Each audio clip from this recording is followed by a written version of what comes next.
I was appreciative of this opportunity to kind of come and have a conversation about what's going on with prevention.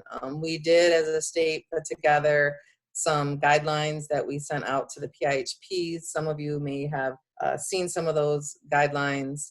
And so that's kind of what I want to go over today in my presentation. And then, like Jeff said, we really kind of want to hear from you, what you guys have going on. If there's specific questions that you have, then we want to be able to maybe answer some of those. Obviously, the state contracts with PIHPs, and then the PIHPs contract within their regions for prevention services. So anything I say is obviously from a state level. So if there's specific things that you need permission to do or not to do, then that would need to go through your PIHP. So I just kind of want to say that as a disclaimer up front.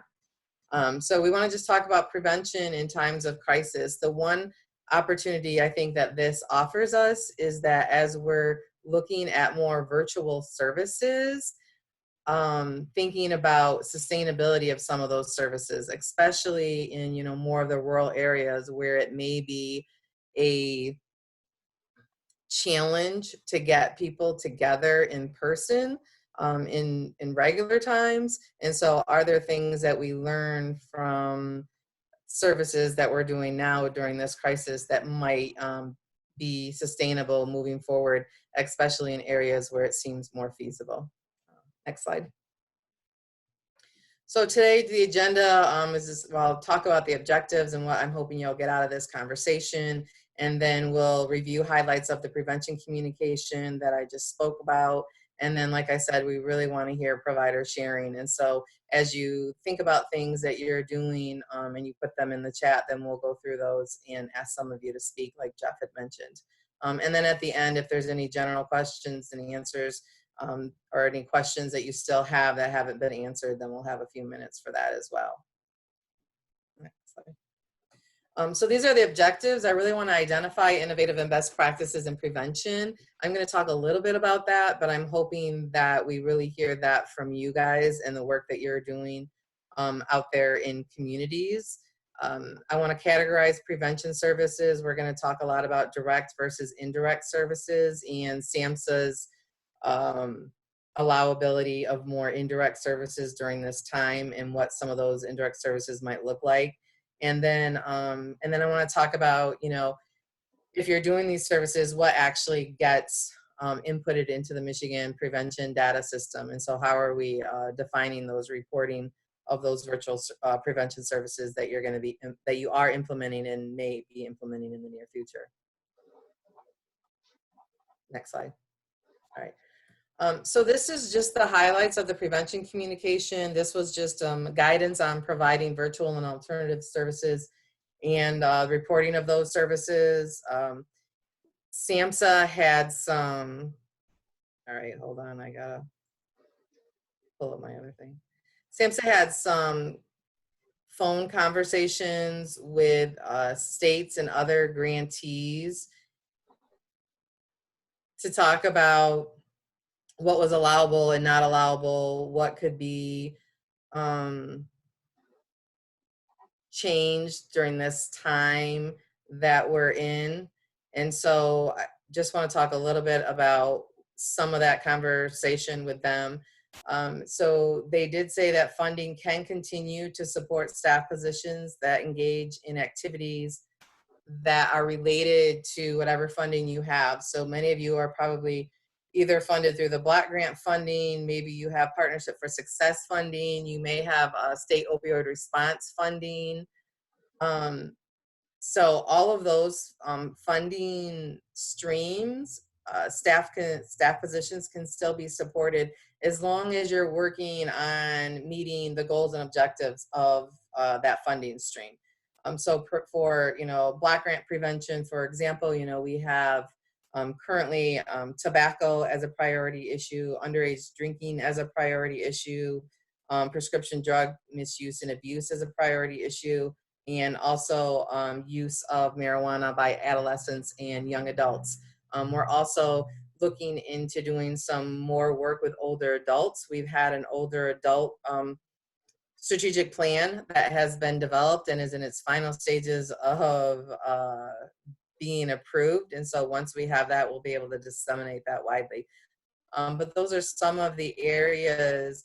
So if you're doing stuff as in your organizations to meet some of those goals, you can continue to do that, even if you're not doing necessarily direct services. And so we'll talk a little bit about what that means in a minute. Certainly teleprevention and the use of technology to deliver prevention services is allowable.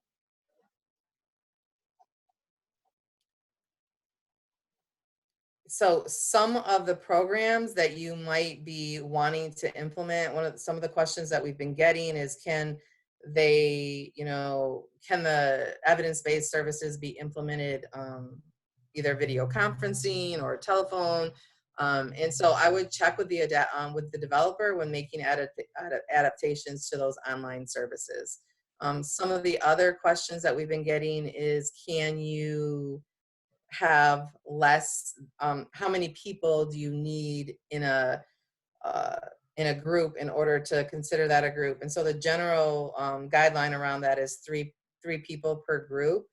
We've also talked about, though, if you're using a model program, and the developer says, no, you can't tweak it to do it online, which I think at this point I've heard that the Botman Life Skills program has not been allowed to do online. I don't know. That's been a few weeks ago, so I know that they were looking at that. So I don't know if that's changed. But in that example, we want to make sure that we double check with the developer in regards to that. The other thing that could be done, and maybe some of you are already doing this, and I'd be interested to hear what you have about what you're doing, is maybe creating your own curriculum. It could be based off an evidence-based or a model program, and tweaking it maybe to do individualized sessions. And so where you're only working with, one individual or, one family. I know that there are some programs already allowable out there, for like Teen Intervene or the Strengthening Families DVD model. You can work with one family in that model as well. So it's just kind of really looking at what's available out there and how can you tweak it to meet the needs that you have.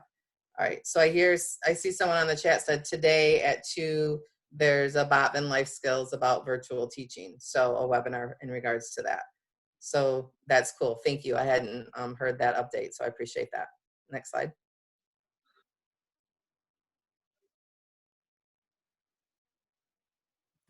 So I just wanted to talk through indirect services, and then we'll talk a little bit more about the direct services and how we might look at that, especially as we record them into MPDS. But certainly you can participate in indirect services or prevention certification related activities during this time. I know many of you are, or probably majority of you are working from home. And so thinking about some of those indirect services that you can do. Certainly staff development, either via webinars or, there's tons of different material that you could be reading up on. If there's topics within prevention that you were like, man, I really wish I had more time to learn about that. Now is that time to be able to do that. So making sure that you're researching any of the topics that you want to have more information about. I know SAMHSA is a great site for that. NIDA, the National Institute on Drug Abuse, is a great site for that. And I'm sure you guys have many other sites that have information pertaining to prevention and substance use disorders.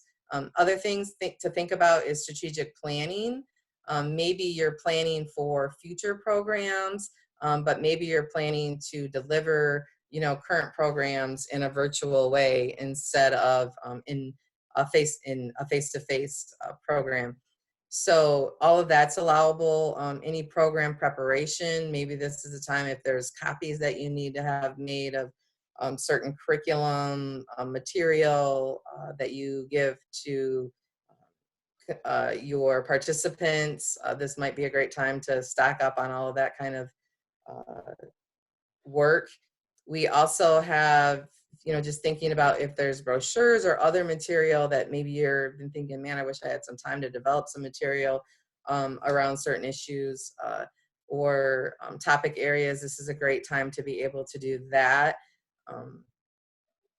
Virtual training on evidence-based curriculums. I know that there's some of Prevention Solutions has also come up with some virtual trainings on their evidence-based curriculums. I know that the Prevention Technology Transfer Center, if you Google that, they have great resources and have come up with a lot of not just webinars on evidence-based curriculums, but also you know, staff development webinars and just about a variety of topics that you can think about in regards to prevention. They have a webinar on, or some fact sheets, etc. So making sure that you're using those resources during this time. Certainly, if you have data entry that you need to make into MPDS, or if there's changes to data that you need to make, now's a great time to make sure that you make those changes. Coming soon, for those of you who have intervention names in the system that's not, that haven't been entered yet, I'm going to be sending a list of all of those groups to your PIHPs, and to go back and make sure that those intervention names are added for this fiscal year only. So now is a great time to be able to do some of that work. I'm certainly looking at evaluation processes. Is there data that you can collect? Is there pre and post tests that you could be analyzing?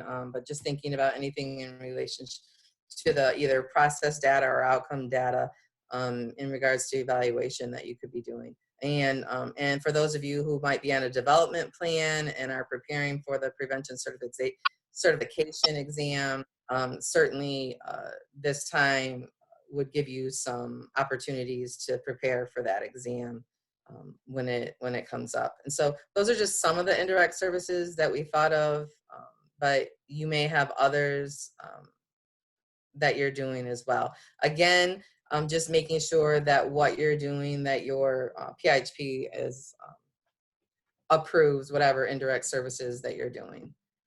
Indirect services do not need to be entered into the Michigan Prevention Data System, and we'll talk a little bit more about that when we get to those slides. But just to know that currently indirect services aren't allowable in the Michigan Prevention Data Services, and that hasn't changed. Next slide.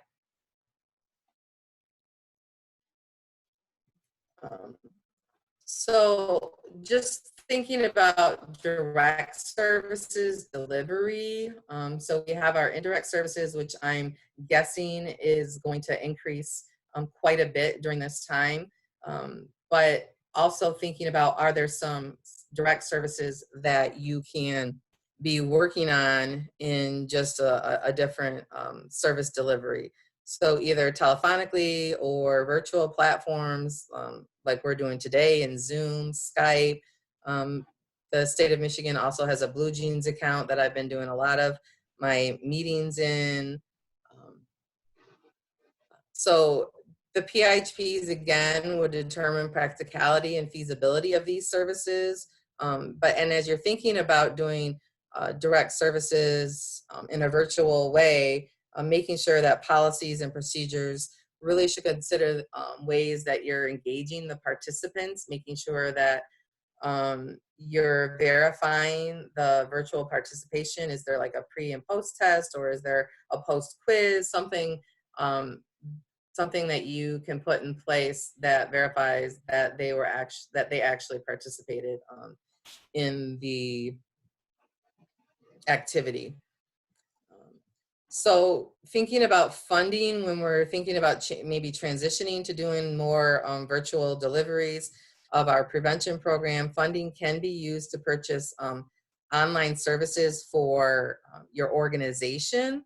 So if you need to pay for a Zoom account, or like I mentioned earlier, a Blue Jeans account or something, funding can be used for that.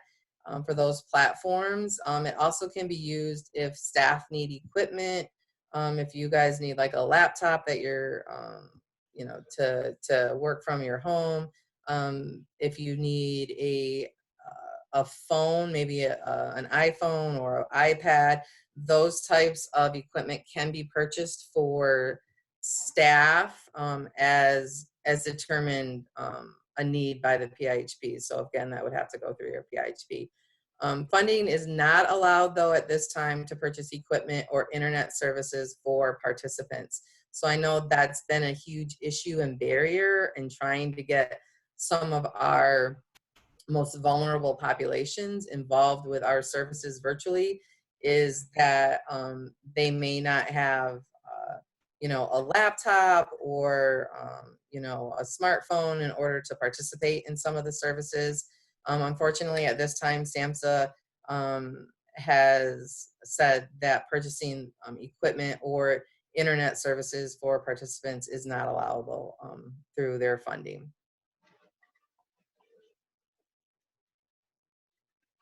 Next slide, sorry. So these were just some examples that were in the guidance document. There's many more examples I'm sure that you guys can, that you guys have or are doing. These are just a few. So services could include, you know, delivering parenting classes on a virtual platform, vendor education. So I know that SINAR has been a huge topic of conversation. We have pushed back the SINAR timeline. And so originally, those of you who participate in the SINAR survey, originally that was scheduled for June. And so we have pushed it back until June/August. I mean, not June, excuse me, July/August. But we did have vendor education starting as soon as May 15th. And so sending out those vendor education packets to the DYTURs by then as well. But some are doing in the interim before, until they could even do face-to-face vendor education. Some are doing vendor education over the phone, or creating an interactive webinar where they're inviting retailers to attend, you know, a 15-minute session around vendor education. Providers can also, or are also maybe creating video workshops and uploading those to YouTube for parents, students, teachers, etc. And then coalition and task force meetings, either, you know, via conference call or video conferencing, are all allowable services. Next slide.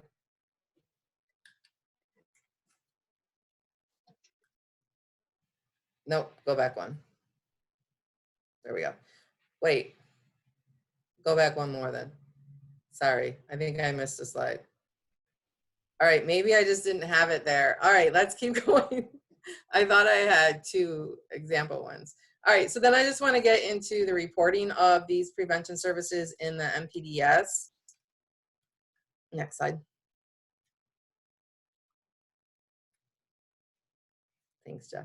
So there's already current language. So several years ago now, when we were updating the Michigan Prevention Data System, and all of the prevention coordinators at the 10 regional PIHPs came together and really started thinking about, even at that time, what it might mean if people are either calling in to coalition meetings that, you know, previously they may have attended in person, or what if they're doing some, you know, phone conferencing.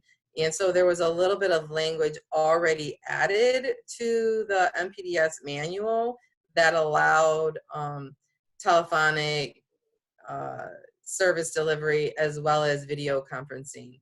And so it's still, the criteria said the staff still has to meet the requirements that would qualify for an eligible entry, which would be, you know, it must be quantifiable as staff time. So the system, as many of you know, the MPDS system is designed to capture staff time and activities and what they're doing, not necessarily thinking about the outcomes or products. So, you definitely want to check with your PIHP region, you know, what they determine as staff time. Sometimes they call it direct service, sometimes they call it outputs.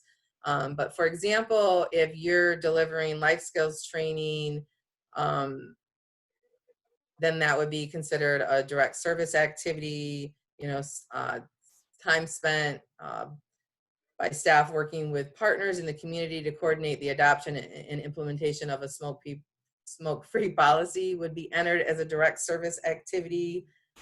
However, the actual adoption of that policy by either a school board or city, you know, or city community or whatever that might look like, that would not be considered activity that could be entered into MPDS, into the MPDS system. Next slide.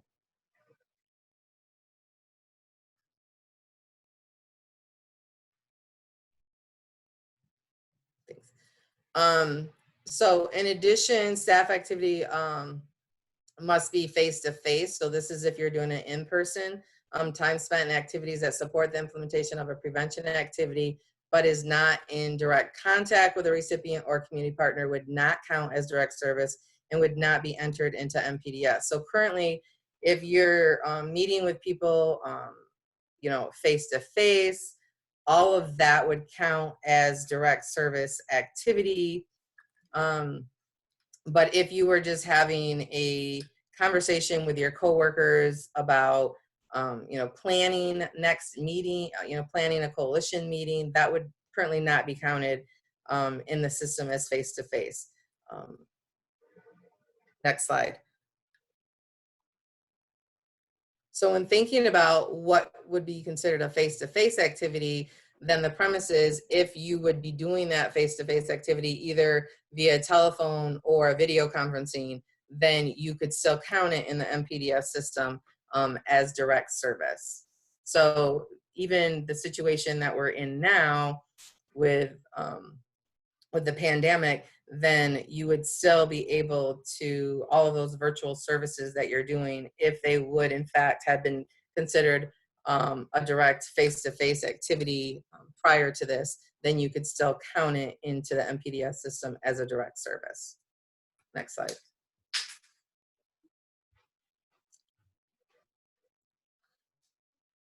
So these are just some examples and how you would report them into the MPDS. I know that you may have other examples or might have other questions about how you might want to report something. But if you, as a provider, if you created a video workshop and you uploaded that video to YouTube for schools and students or parents, teachers, you know, community members, whoever, to be able to go out and view that video, the time that it took you to create the video could be counted in MPDS as information dissemination under code N07.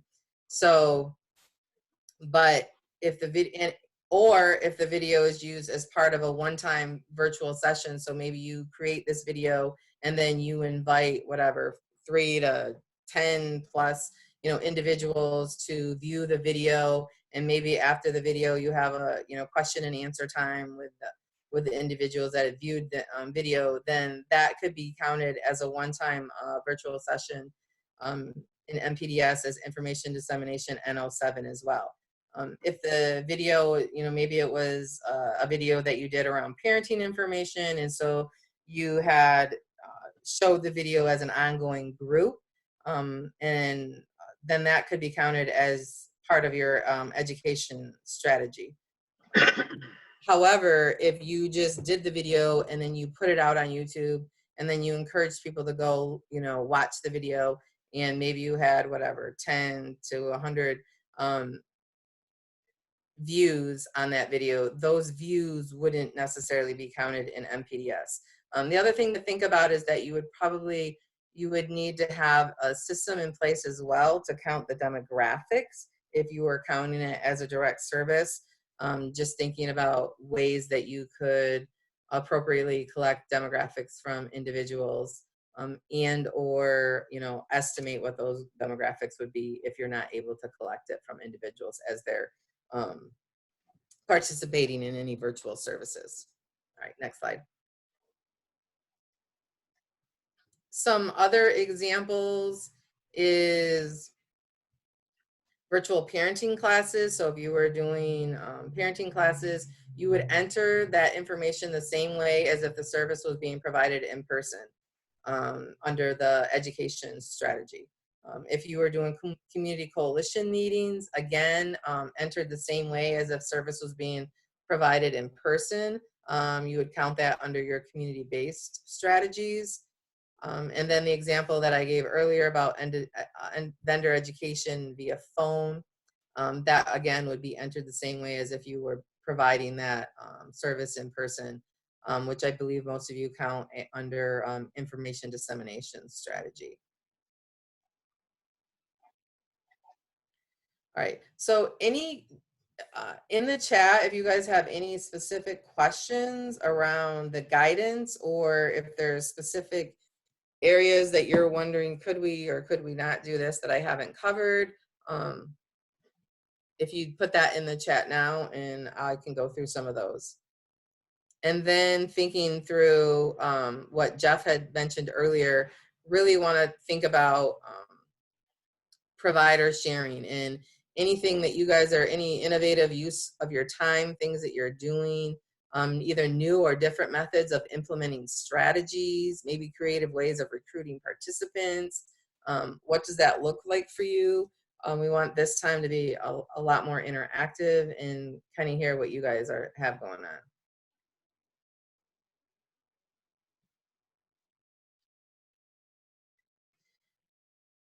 Okay, so one of the questions says provide trainings that count towards McBAP, but it's a question. So are you saying would that go into the system, or Melanie, you can probably go ahead and unmute yourself.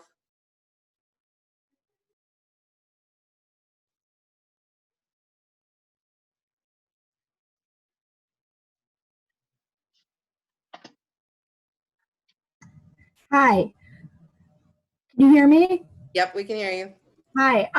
No, my question was, do you have, I know you already mentioned one site, it's on my other piece of paper, about where I can find trainings that are qualified for McBAP trainings for renewal.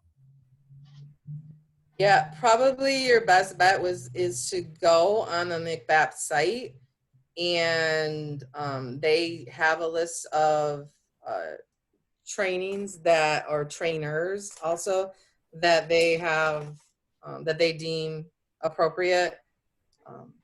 Okay, yeah, I did do that. Yeah, I'll do it further. I was just asking because I was told that maybe, I think it's called Reliance, was good, and I saw that on the McBAP site, and so the representative from there is emailing me, but they want a hour phone conversation to discuss training, and I thought that was odd because it seemed more like a sales technique. Right. So I was just wondering if there's any that were more easy than that you would recommend, or anybody here recommends. Sure. So I would recommend certainly the ones that I've already mentioned. Prevention Solutions has some good material and webinars out there. They were formerly the federal organization that oversaw Michigan in regards to prevention trainings and stuff in the past. Okay. Now, and so now they created their own their own program, Prevention Solutions, as part of EDC, and I forget what EDC stands for. But in addition to that, then the Prevention Technology Transfer Center, if you just Google them, there's a national center, and then there's a Great Lakes Prevention Technology Transfer Center that is specifically part of Michigan, or oversees Michigan's region. But they have some really great resources. However, in any of those trainings that you attend, you just want to double check with McBAP that that those are appropriate for you to use towards your certification. Okay. Because at the end of the day, McBAP has the final say on what they're willing to accept and not accept We are working as a state with Prevention Solutions to hopefully purchase some online trainings. And so as those become available, then I will share those with the PIHPs. And in turn, they'll probably give opportunities to prevention staff to participate in some of those online trainings that the state is going to purchase. I honestly don't know the turnaround with that, how soon that's actually going to be implemented. But we are looking at trying to do some trainings that would allow you to have hours towards your certification. Great. Thank you so much, Lisa. Yeah. But I will mention that again, if you're participating, that's one of the indirect services. So if you're participating in any trainings or, you know, webinar series or whatever, that time wouldn't be entered into MPDS as a reportable activity.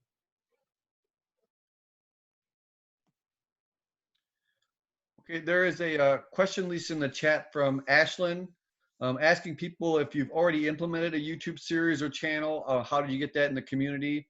How did you advertise your YouTube videos? I believe Marcel is on the line here. Marcel, I know you guys had the radio program. Do you guys have a YouTube channel as well?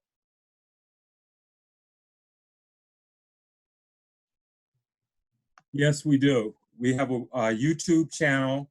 Then we have the television program that comes on monthly on the third Thursday of the month, WHPR TV 33. And we fund that through our coalition DFC funding for the television show. We also have developed a series of PSAs which we have run on WDLV. I'm sorry, the numbers get me confused. That's on TV 20 through the Ask the Messenger television show that comes on every Sunday at 8:00 a.m. So we're getting that type of coverage, and then we just developed a digital media program through our Facebook page, where we have the video created and posted on the Facebook page, and then it's also available on YouTube. Now, I guess part of my question, Ms. Coleman, would be, could we get credit from MPD or for MPDS for both of those avenues, the YouTube hits as well as the hits on the television show and the Facebook page? So you're asking, can you enter like the amount of hits that you get for each of those into MPDS? Well, for the Facebook and for the YouTube, I understand that for the television show, it would just be the time that it takes to produce the monthly show. I'm sorry, I got an important, can you answer that? Let's see. Sorry, I was expecting an important phone call, so I was having my daughter answer it for me. All right, can you say that one more time? No problem. Okay. We understand that for the show, it is just the time for the creation and the development of the show. However, can we get credit for the hits on both YouTube and the Facebook page hits that we're getting? So if you're actually, like if it's a live show, then yeah, so if it's a live show, you can enter that into MPDS, and then you could potentially do, if you're, I can't remember if it's an optional field, but if your PIHP has a field in the MPDS that says estimated reach, then you could put those hits in there. However, if it's not a live show and it's just something that you've recorded and now you just have it out on YouTube and anybody can go out there and look at it, then those hits wouldn't necessarily be recorded into MPDS, because it's the service that you actually provided was the creation of that video. Whereas if the service you're providing is actually doing a live video like we're doing here today, like this presentation, I'm doing training for you guys. And so I could count that into MPDS, and I could count all of you guys as, you know, potential participants reached. So that would be like our monthly coalition meeting. Yeah. Okay, got it. Okay, and in response to Ashlyn's question, I can also tell her that when we do any kind of videos, what we've had a lot of success with, especially now during COVID-19, so we put together a resource page, like a lot of you have, for our the community that we serve, and we launched a little social media campaign. So I would tell Ashlyn that to use Facebook and YouTube and Instagram and even Snapchat have really great targeting for advertisements. So we put links out about, you know, hey, this COVID-19 resource is there for you. Please click on the page and learn about how to get food and learn about what to do if you have it, and signs and where they're handing out your kids' homework assignments. So we've gotten like 6,000 hits on that page since we started, and it's growing every day. And we're just using social media advertising because we really want to segment who it goes to. So we're really targeted about the community it goes to. Also the age and population we're trying to get to. So obviously for younger kids, we use more Instagram and YouTube in our advertising mix. But for old people, you know, like myself, we're always on Facebook. So we use Facebook to get to the adults. So I would say in terms of advertising, if you want to start a YouTube channel, social media advertising is very targeted. It's relatively inexpensive. And we've seen some great use with it, especially with kind of geofencing people. So I would tell you to do that. Yeah, the geofencing collaborative project that we did for the National Drug and Alcohol Facts Week was a tremendous success, and it's still actually running. And that was a banner campaign that was demographically targeted for certain zip codes.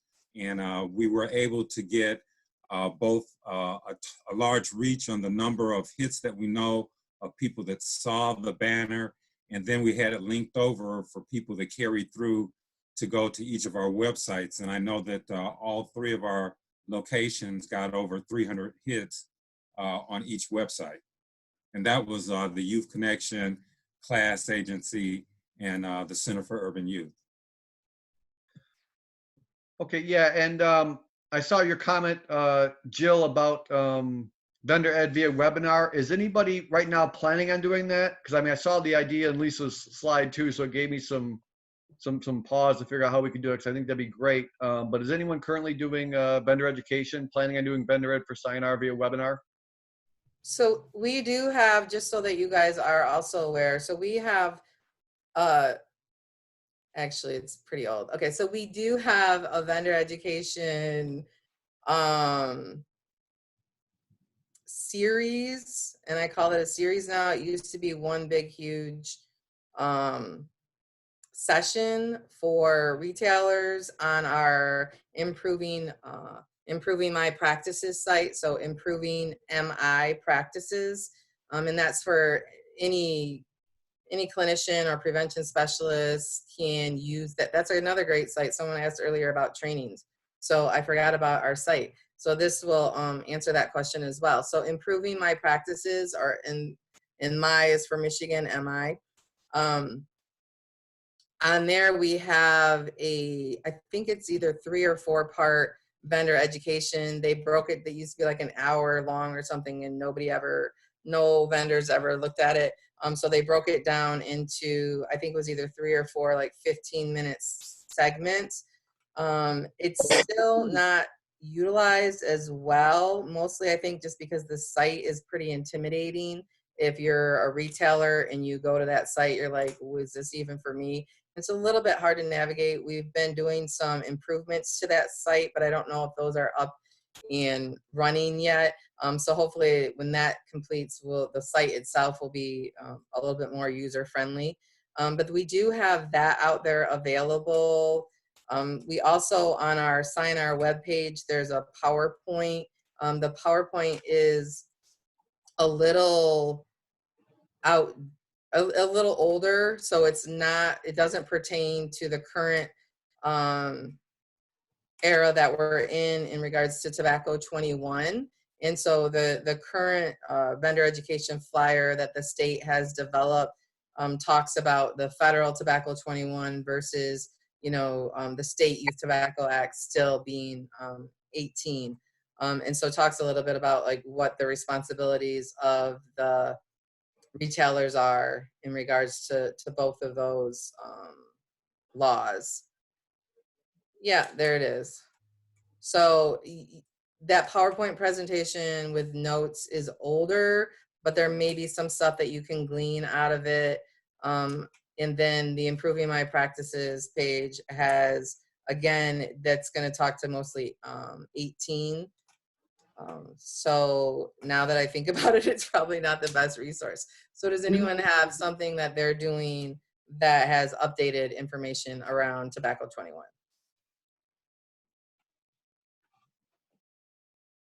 I know that there's some that have been doing, like I said, vendor education via phone calls, but I don't know if anyone has developed a webinar yet for retailers. Yeah, we're preparing to do kind of a mailer and phone call system to do our vendor ed this year, just so we can make sure we get it done.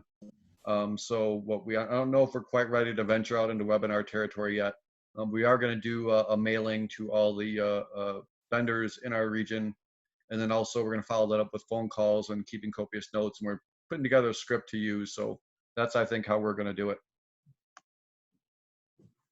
Okay, so Ashlyn also asked if you're able to get information from participants watching your videos, then maybe having them email you your demographics, etc. And you have 3 or more participants who provide that information, can you count it as a group? So again, it depends on what staff time is actually happening. So if you're having individuals watch your video as a part of a group, and you're collecting their demographics in some way, then certainly that can, as long as you're overseeing that process, because it's your staff time determines what's direct versus indirect service. So if you as a staff or a prevention specialist is overwatching or have oversight over those videos as people are watching them, then you can count that as direct service. But if you just have it out there and you ask people like at the end of the video, hey, can you email me your demographics so I know who's watched this video, but you're not necessarily overseeing the actual time that it's taking for people to watch that video, then that would be indirect service and wouldn't be counted in MPDS. The one thing that is going on is that SAMHSA, as well as the state, realizes that there's going to be an increase in indirect services. So as we look at our numbers for this year, people being served, our, evidence-based services that are happening, et cetera, the SAMHSA as well as the state is going to be looking at those numbers through the lens of this pandemic, which means that, we already realize that there's going to be, that you might not meet goals that you intended to meet. Maybe you said you're going to service 100 people, but you instead only end up serving 30 people. Those are things that we understand are going to happen during this time. We're not, SAMHSA is not allowing states at this time to change their target outputs, but they have said that basically when we do our reporting at the end of the year, that they're going to look at it through the lens of, yeah, that was going on because of the pandemic was happening.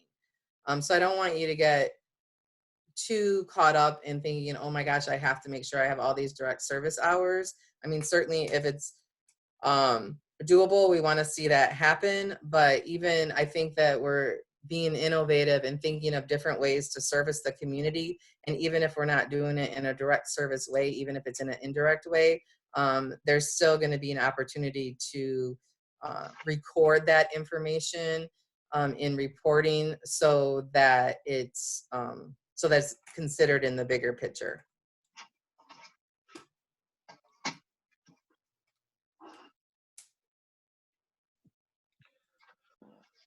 All right, so one of the things I can talk about that I think that we're doing our youth committee, part of our coalition, they are trying to do an environment. We plan to do an environmental scan once the weather warmed up. They want to do a campaign, anti-drinking campaign.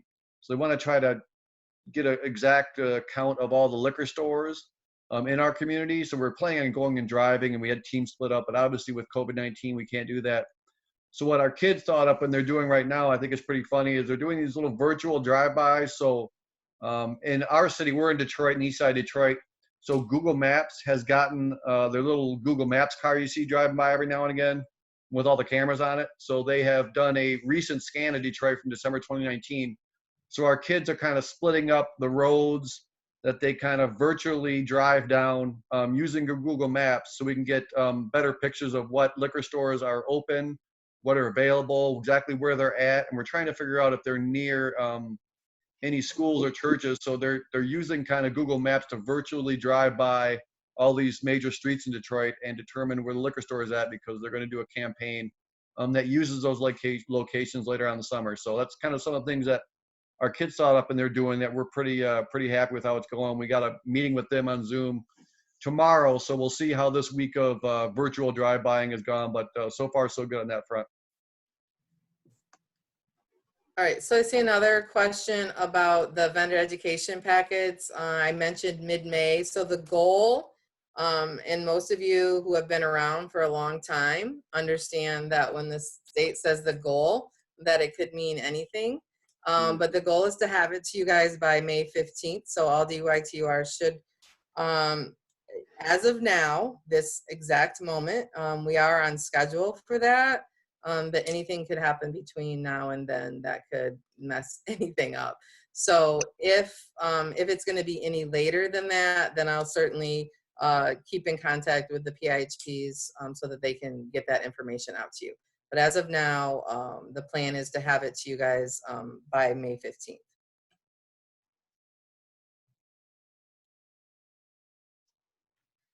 And the signage, so there was some other questions about the signage to reflect tobacco 21. And yes, on our healthymichigan.com, I think is our clearinghouse website. And you can go on there. The English version of the birth date sign has been updated to say tobacco 21, so 1999. Will be the year for both tobacco and alcohol.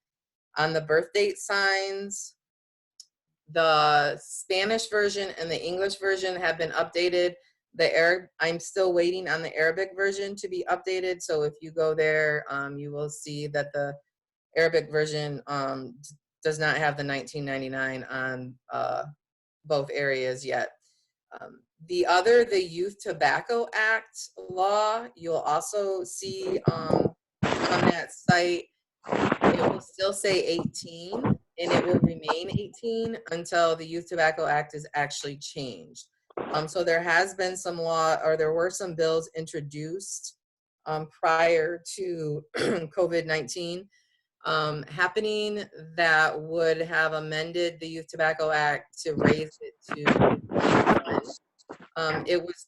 The bills were tie-barred with some taxation of ends products that the legislators were having some conversations about.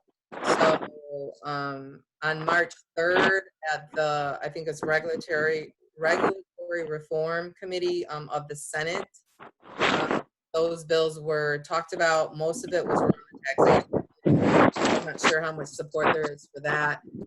But in addition to that, on March 10th, the following week, the bills were supposed to be on the agenda for that committee and then were taken off. So I'm guessing there's probably some behind the scenes work to maybe tweak some of those bills so that it's more amenable for legislators to pass. But I don't know where we're at with that. But until the Michigan Youth Tobacco Act is actually changed to tobacco 21, the Youth Tobacco Act signs will remain at 18.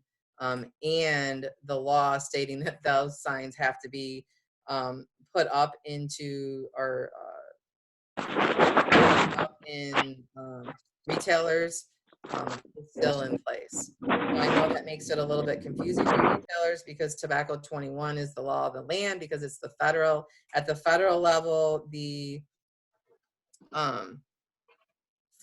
FDA is responsible for enforcing the federal law of 21. And at the local level and the state level or the regional level or the county level, I should say, the law enforcement at those levels are only able to enforce the Michigan law, which is 18. Okay, and But, I also sorry. know, I'd like to have Miriam Ismail from Leaders Advancing Helping Communities. She has, LAHC is doing some things, I think, in Dearborn that are pretty interesting, and I like the work that they're doing. Miriam, could I have you unmute and talk a little bit about what LAHC is doing in terms of your prevention programming? Hi, Jeff. How are you? How's everybody doing? Thank you for Great. having us. So what we've been doing is, so first we have an obesity prevention program and a substance abuse prevention program. Under our obesity prevention program, they've been doing a lot of Zoom workout sessions, youth-based, family-based, and woman-focused as well. And that's really successful. They've been getting a lot of participation, so we're really happy about that. And then our SUD team, what we've been doing is we've been creating a lot of social media campaigns, specifically from the Botman Life Skills and Nurturing Parenting Program. We've created videos regarding safety disposal of medication, what parents can utilize at home to basically properly dispose of their medications from home. Because we know, right now, obviously, we can't distribute doTERRA bags or prescription RX. And also, we've been taking a lot of lessons from the Botman Life Skills and creating TikTok videos. We also created a new one surrounding mental health, with the song, like, Let's Talk About It, and I can share it in the chat with everybody. We're really trying to engage youth and families as much as we can. And right now, my team is joining the Botman Life Skills webinar just to kind of hear more about their guidelines right now about teaching the program virtually to go from there. The other thing that we're doing is we have a youth leadership program through LAHC as a whole. So what we're doing is we're incorporating, we're having different webinars in the next upcoming week. So our SUD team will have 2 free webinars, one about substance use and one about mental health. I can also share the webinar links with you guys as well if you'd like your youth to participate. They're more than welcome. They're all free. And then for the month of Ramadan, which starts tomorrow, what we will be doing is we're going to be working with different faith-based communities. And what we're going to be doing is we're going to be doing 60-minute presentations throughout the month of Ramadan regarding mental health and substance abuse. The team is currently in the process of putting together like an interactive presentation and also like Q&A from the community to kind of address their needs regarding mental health and substance abuse during this time, and especially in the month of Ramadan, because we know it's going to be extremely difficult, and we want to make sure that we provide people with the appropriate resources and help that they might need. Also, we have vendor education coming up. What we're going to be doing is we're going to be mailing out the folders to the businesses, and we're going to be doing vendor education through phone calls. I think we're like the Youth Connection right now. I don't think we're ready to do a full-blown webinar yet for the businesses, but we'd love to see what other providers are doing, and maybe we can incorporate their work with ours as well. But for now, we plan to do vendor education via phone and basically just mail out the folders with the appropriate materials. Thanks a lot. We appreciate that, Miriam. Yeah, if you have links to, especially your TikTok videos, which I think are great, you can put those in the chat. That'd be great. We appreciate it. Thank you so much. Thank you. Sorry. So a couple more questions about SINAR and vendor education. Those packets will be mailed regular United States Postal Service mailing. And some asked a little bit more about the timeline. So as of right now, the timeline is from July 1st through the 19th is going to be the quiet period. And then July 20th through August 14th is going to be the sign-our survey period. However, that's dependent on what happens moving forward with our pandemic response. So if those dates changes, I'll certainly let the PIHPs know so that they can get that information out to you. Hi, everyone. Hi. This is Mona from Access. I just want to say hello, and I'm glad to see that you guys are all doing well. It's good to see some of your faces. I don't think today's the day I want to show my face. I didn't sleep very well. It depends on how you sleep. But I did want to say that I added in the chat, we have webinars that we have started about 2 weeks ago through the ASAP Community Coalition that's funded through the DFC. We are doing these webinars in conjunction with our youth groups. So it's nice to see that our youth groups are still involved and engaged. They're currently working on, I love the idea that Jeff was talking about. I talked to Dr. Dudley this week, and once I heard it about it, I said that's an amazing way for us to do our photo voice project virtually. So we do plan to use those Google Map idea and the virtual drive-bys. I think that's a really cool way to get the kids engaged. We're doing a webinar tomorrow on hookah and vaping and the correlation to COVID.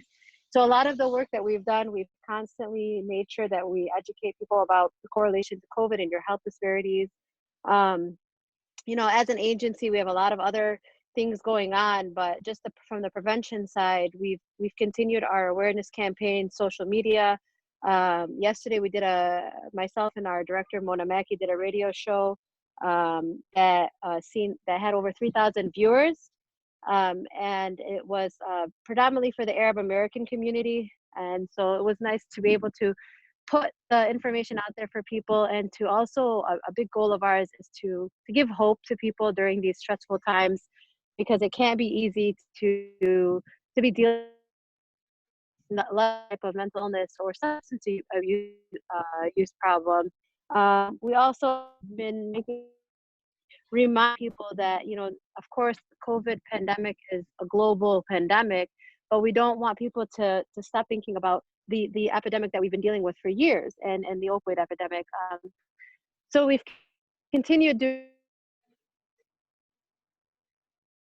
CADCA, that we do non-opioid alternatives. We've done a survey that was sent out to the community, so we're happy to get some responses. It's been a very interesting time for everyone. A lot of our work has had to go back to the basic necessities of people. And when we're out there talking to people about, you know, the prevention, we're also making sure that they have their basic necessity needs. We've also had to educate people on the census and making us count, and the importance of that, especially with a global pandemic, because resources are needed. And the census is the way that we are going to be able to get the funding for these resources. So if you guys, you know, ever want to chat or partner or work together, you know, we'd love to collaborate. We love to make sure that we are getting in touch, especially with our Wayne County coalitions. I did want to tell everyone that Detroit Wayne did post their drop boxes, so their permanent drop boxes, since the DEA Take Back Day was canceled. So I posted that on social media just to give people an idea of where they can, if they can and safely can, go and dispose of their unused medication. There's some permanent drop boxes. As a coalition, we've placed at local pharmacies drop boxes that the pharmacy will take the medication from the person and safely dispose of it. We have 3 of those in Wayne County. As far as parents and youth education, we are doing webinars for local charter schools, the whole Hamada Educational Services. We're doing their webinars. We've done our own webinars, and our teen and adolescent mental health program is doing telemedicine with our therapists, you know, and also our mental health department is doing telemedicine or telehealth, I'm sorry, with the mental health department is, you know, they all went remote and are doing telehealth.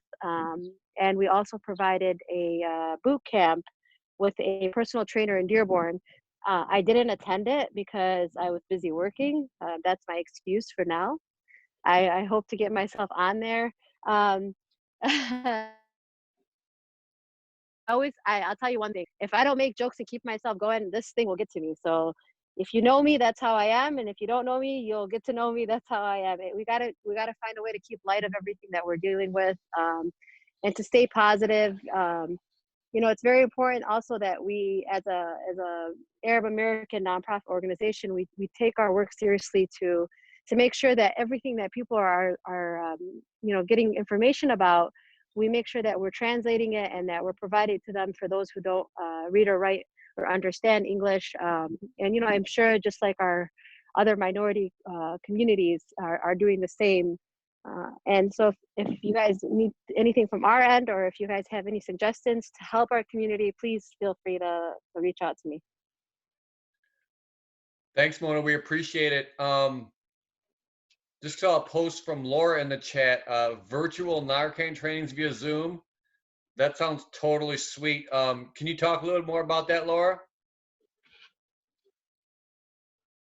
Hi, Laura Chapman. I'm the naloxone coordinator for FAN. In light of the pandemic, we've had to cancel our in-person Narcan training sessions. So now we're offering multiple training sessions, morning and evening sessions. If you go to the FAN website, there's multiple training sessions that you can register for. Once you register, we'll send you a link to the Zoom meeting and we'll send you paperwork that's required. Upon completion of the training, once you submit the paperwork back to us, then we will mail the Narcan directly to your home. That sounds great. I know that we also do Narcan training in Wayne County. We've set up a virtual training with the Detroit Police Department 2nd Precinct that went very well. And then one of our Narcan trainers for our agency today said that she's going to be doing Narcan training for Wayne State University police force. I seem they're partial to the cops, but we love the police force here. So that'll be set up too in the next week or two. So there are ways to do it. For those of you in Wayne County or City of Detroit that would like to attend that training, I'll make sure if you shoot me a message in the chat, we'll send you the information on Zoom training so you can come too. Thank you. I didn't want to pass up to Barb had a question about non-SINAR. We usually do ours in September in coordination with DPD. So I know that currently right now is on hold. I haven't talked to Lieutenant Henry since COVID-19 hit, but I'd be interested if anyone has any thoughts on how they're going to do non-SINAR, because I was wondering the same thing like last week.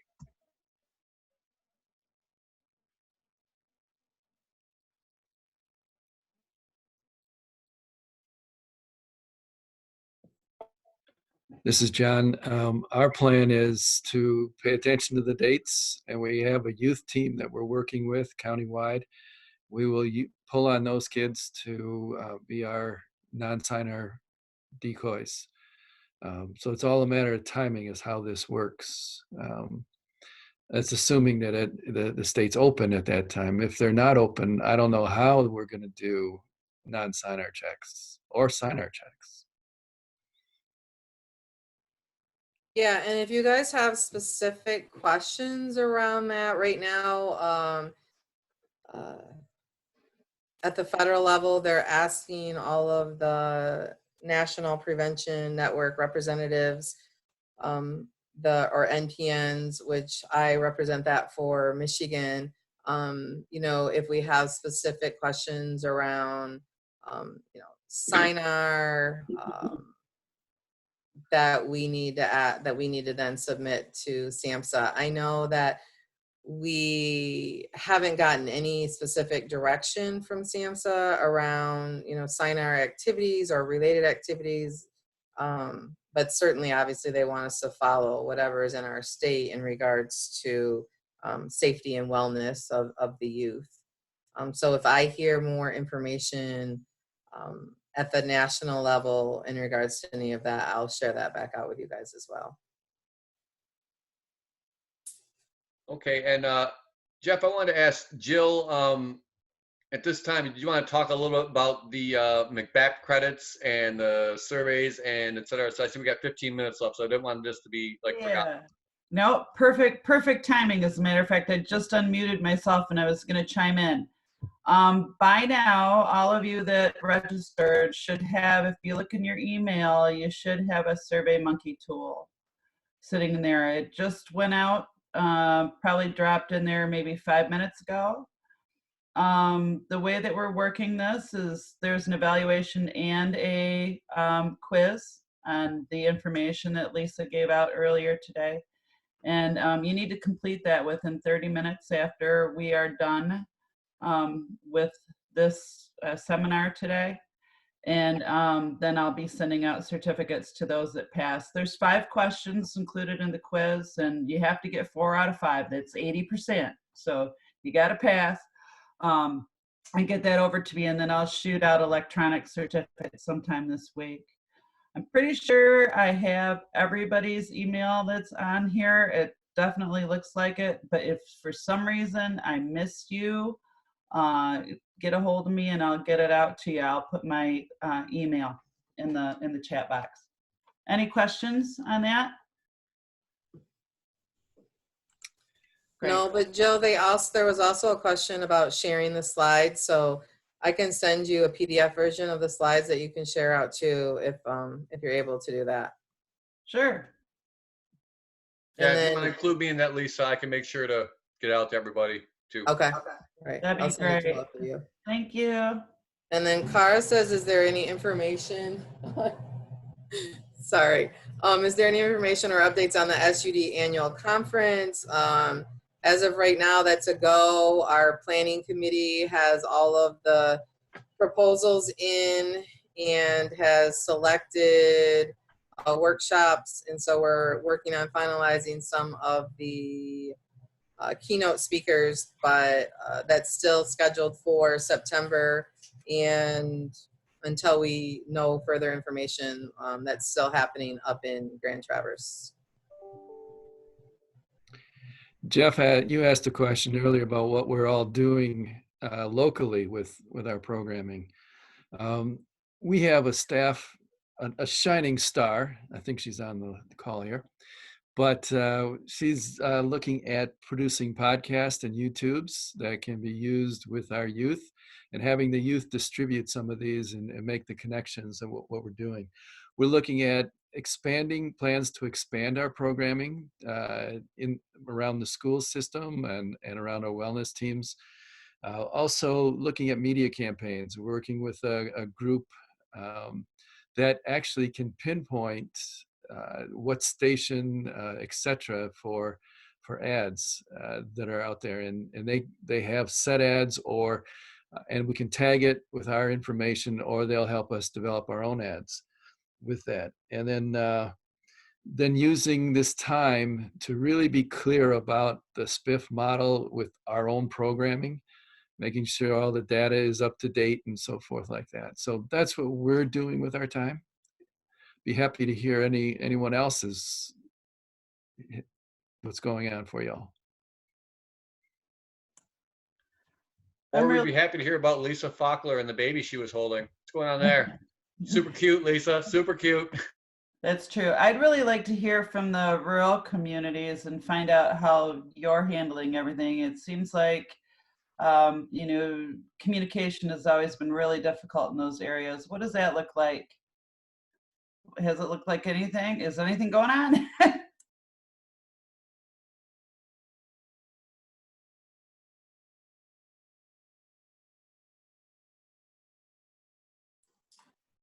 I guess while they're thinking about it, I just wanted to thank those from our region that did already share.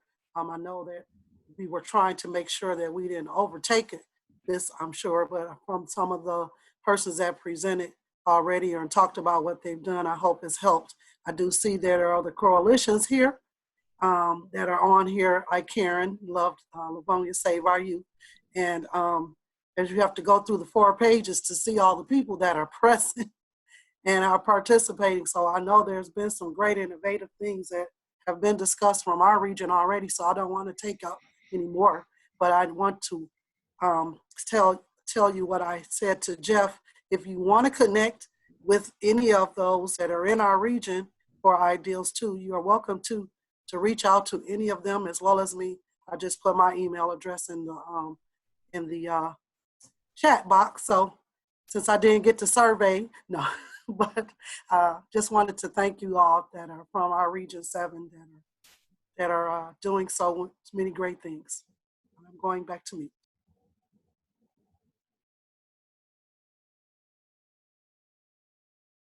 Thank you, Cara.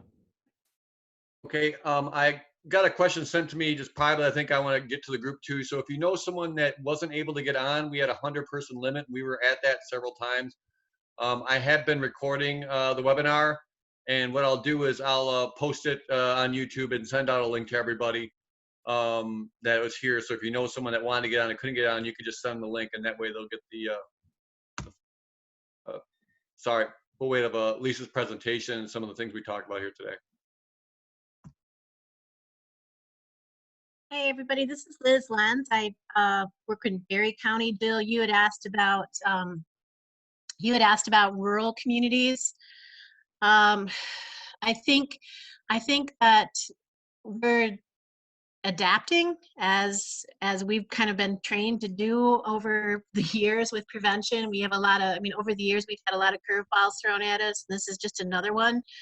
Obviously, internet connectivity is really an issue. People just don't have access or means, especially with our public libraries being closed. If people don't have vehicles, they can't, how are they going to consume? But we're doing okay. We're staying busy. We've kind of taken advantage of the fact that people are getting information through the old style of flyers, and we've used some of the mechanisms of the fresh food distributions or some of the programs where they're making sure that lunches get into the kids' homes or to their families to get some information out. Mostly about, hey, are you feeling okay? If you're not, reach out, because we want to make sure that we take care of people first. And like everybody, the power of social media and the power of positivity and making sure that we're connecting with people. I don't know about you, but we are most of us are extroverts, and we love people. So just trying to take care of things and dealing with the same barriers or the same challenges we deal with as a rural community all the time. Thanks, Liz. We appreciate it. I like the idea of doing some prevention outreach at the food distribution sites. I think it's very popular, very place where you get a lot of people, and something I think will hand in hand where you're dealing with food, you're dealing with families. And I think that's a good place. That's a great idea.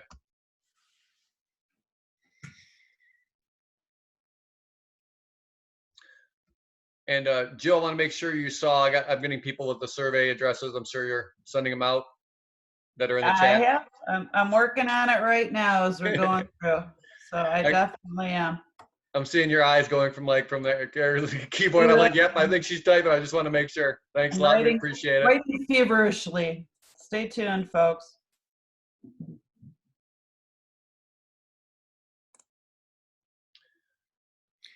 What has been the experience using the platform like Zoom and so forth for keeping your volunteers engaged?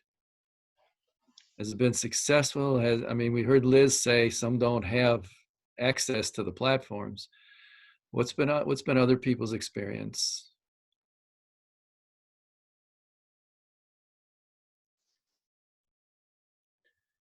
Yeah, for us, we've done some coalition meetings with our volunteer coalition members. And to be honest with you, in our meetings, it was better attended than our regular, come to our office and let's share space and share time meetings.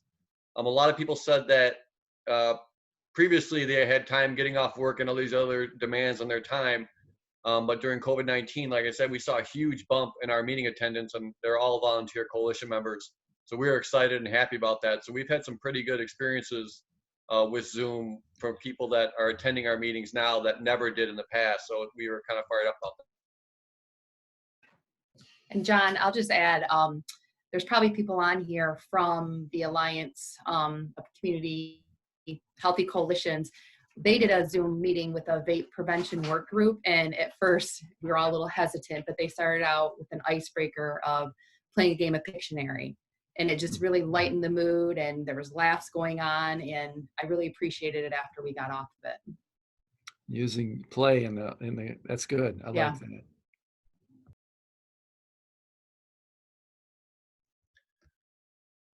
All right, so is there anything anybody else would like to share? Any words of final wisdom? We said we would go till 2:30, right? So we're almost right up on that. I did want to take the time to say thank you to Lisa Coleman for coming in and her presentation on things we can be doing, things we can't be doing, what can go to MPDS. I know that's really, really helpful to a lot of people. So we appreciate your time, Lisa, and putting that together. And we appreciate you having your daughter screen your calls. That's pretty sweet. I need to get my son down here and take care of that for me. And also to everyone who attended and took the time out of your day to come in and see. Like I said, if there's anything else, I'll put my email address in the chat. If there's anything else, and I think you got it because I sent out the web link invites. But if you want to let me know what you're doing and something you'd like to share with everybody, like, hey, our kids started doing this maybe a week from now, and it's really cool. It's going really well. I think everyone's looking for innovation and new ideas and how to engage youth and parents in a new way. So if you're doing something that really works for you, please let us know, because we'd like to let everybody know.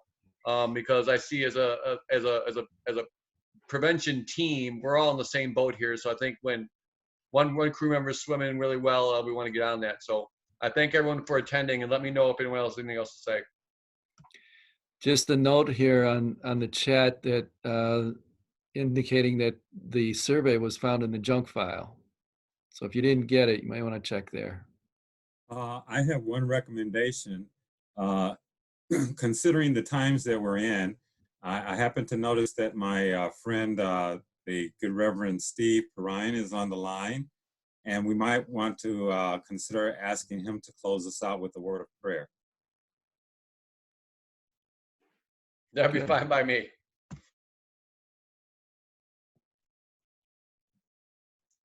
I love how you're putting your friend on the spot too, Marcel. That's really nice of you, buddy. That's really great. Well, I know there's other faiths represented on the group here too, so I'd be happy to do it, but I'll do a generic prayer. Eternal God, we ask blessing on each person represented here and on their programs and the services that they're providing, vital services in this time of crisis and this time of great need. We pray that you would bless them and that your spirit would rest upon all of them and keep all of them safe. And we give you praise. Amen. Amen. Amen. All right. Well, again, thank you everybody for attending. Thank you again, Lisa. Thank you, Jill, for all your work on this. Super awesome. We appreciate your help, John, in getting everything out there. If anyone has any questions, again, I would encourage you to become members of MPA. Go to MichiganPreventionAssociation.org. You can be a member. You can join us cool folks every now and again when you get the chance. Also, we'll be sending out some additional, trying to set up another webinar. I think we have a lot of great success here, and we have requests to do more. So we'll be doing more. As we do more, you'll get an email. It'll also be on our website. Again, www.MichiganPreventionAssociation.org. With that, I think we are all set. Thank you all for attending. Get your surveys done.